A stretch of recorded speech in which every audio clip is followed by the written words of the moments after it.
Mon cher Yvon, d'ailleurs, Ma chère Sabine. bienvenue. Vous êtes notre thérapeute de couple et on vous adore sur notre site sansap.com. Merci. Alors, l'amour, c'est par définition, je pense, épanouissant. Ici, on va parler de l'amour toxique, Oh. les relations toxiques. Je vois Mhm. déjà votre grimace, Ah. Yvon. Oui. Ouais. Ingérable.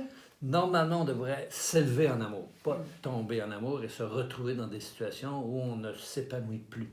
Et malheureusement, il y a des relations toxiques. Je vous en cite quelques-unes.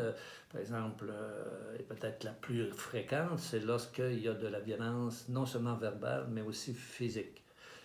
Que ça arrive à l'occasion d'une explosion suite à une confrontation, ça peut être humain, ça peut être compréhensible.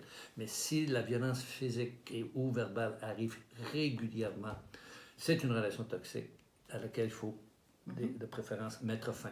Même si vous avez l'impression que « mais je l'aime », ce n'est pas de l'amour de vous-même, ça, que d'accepter d'être maltraité. Si en plus de violence verbale ou de violence physique, il y a de la violence sexuelle envers vous ou envers les enfants, dans les cas d'inceste, là aussi c'est une relation qui est toxique et qu'il faut fuir. Une relation dans laquelle il y a de la violence psychologique, où vous êtes continuellement dénigré, critiqué, vous n'êtes jamais correct, que vous avez toujours l'impression que peu importe ce que vous faites, vous n'êtes jamais correct. Ça aussi, c'est pas possible de toujours... de jamais être correct. Donc, c'est l'autre qui vous juge de façon négative. Si, autre exemple, vous êtes dans une relation où vos besoins affectueux, vos besoins sexuels, vos besoins légitimes de confiance, de respect ne sont pas satisfaits, si vous vivez dans un désert émotif, allez voir ailleurs comment ça se passe. Mais quand on aime, mon cher Yvon, on a toujours tendance à pardonner. On est d'accord? Oui, et je pense que dans un couple, il faut même prévoir à se pardonner parce que le couple est un creuset pour générer des crises. Mais il faut être capable de faire la différence entre un moment critique et une relation critique, une relation toxique. La relation toxique, c'est qu'elle perdure et que tranquillement, vous finissez par perdre votre estime de vous-même, votre confiance en vous-même et votre respect par rapport à vous-même si continuellement on vous manque de respect. Alors, on parle beaucoup des manipulateurs pervers narcissiques. Oui. Un mot?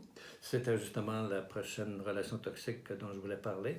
Si vous avez entendu une petite voix dès le départ qui vous disait « Oups, attention, là, il se passe quelque chose », puis que finalement vous vous rendez compte que votre conjoint ou votre conjointe est une manipulateur mettant l'accent sur « me, myself and I », s'il y a seulement, il faut toujours être à son service, si j'ai l'impression que peu importe, je suis dans le tard, à ce moment-là, surtout si en plus si votre partenaire est un narcissique, je vous apprends quelque chose, le narcissisme, ça ne se guérit pas.